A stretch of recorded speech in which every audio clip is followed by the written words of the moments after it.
Grosse nouvelle du Barça. Voici les dernières informations du FC Barcelone pour cette semaine. 1. Retour au travail. Après la large victoire à Prague en Ligue des Champions, le FC Barcelone a repris l'entraînement ce jour. Objectif, la Liga ce dimanche. 2. Pedri forfait. Un mois. Coup dur. Pedri González sera absent environ un mois. Les examens médicaux réalisés ce matin ont confirmé une blessure musculaire au biceps fémoral de la jambe droite, contractée lors du match face au Slavia Prague.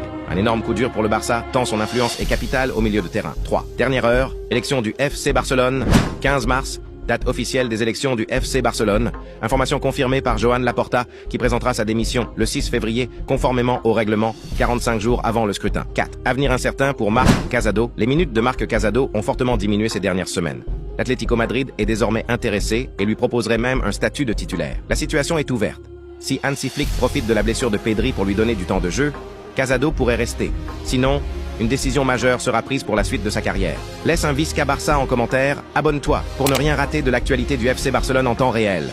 Les transferts officiels du vendredi 23 janvier, c'est parti. On commence tout d'abord avec le milieu brésilien Casemiro. Et c'est officiel, les gars, il vient de l'annoncer. Casemiro annonce qu'il quittera librement Manchester United à la fin de la saison. Il est en fin de contrat là dans 5 mois et 7 jours. Ces derniers mois du côté de Manchester, après il partira. On l'annonce beaucoup du côté du championnat d'Arabie Saoudite.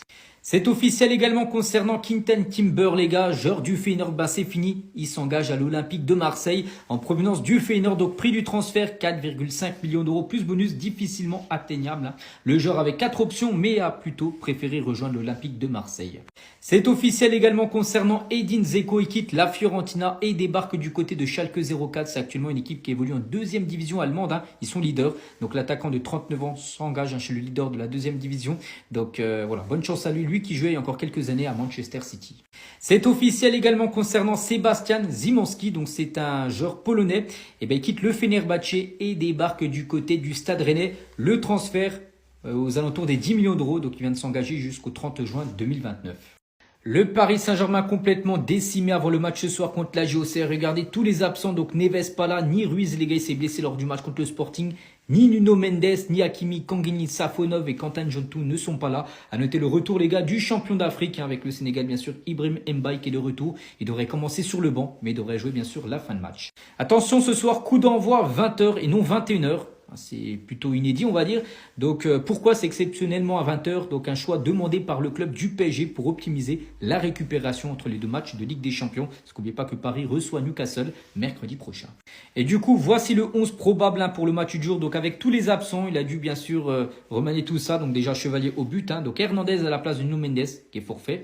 Donc, Pacho, Marquinhos, Zarbani. Là, ça fait flipper. Zarbani, les gars, il est pas super bon, en plus il est très lent sur le couloir, les gars, je sais pas si c'est la meilleure position pour lui, mais bon, faut dépanner. Parce que Zeremri de base il sera là, parce que Ruiz et Neves sont pas là, donc voilà, il faudra modifier tout ça. Donc Doué pourrait jouer également au milieu de terrain avec Vitinha, Barcola, Ramos, Kvaratskhelia. Notez qu'Ousmane Dembélé pourrait commencer sur le banc.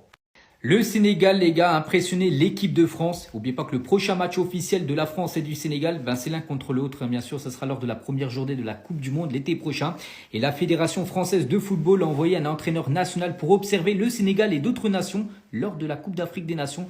Donc là, c'est fini, bien sûr. Donc il s'agit de Jean-Luc Vanucci, sélectionneur de U19, qui sera chargé de faire un compte-rendu écrit et vidéo avec 2 analystes à Deschamps et son staff. Donc Guy Stéphane, donc l'adjoint, le bras droit de Deschamps, en gros. On a toutes les datas, en gros les stats sur le jeu du Sénégal, les vitesses de course, les zones couvertes. Donc ça sera affiné bien sûr en juin avec un montage vidéo qui sera finalement montré au groupe le matin du match entre la France et le Sénégal.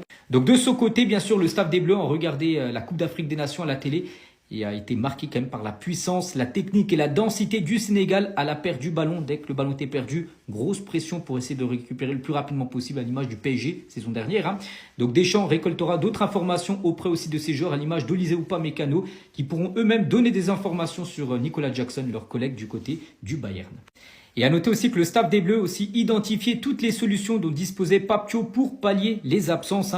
La bonne gestion de l'effectif et ses adaptations tactiques au fil des tours n'ont pas non plus échappé, bien sûr, à Deschamps et son staff.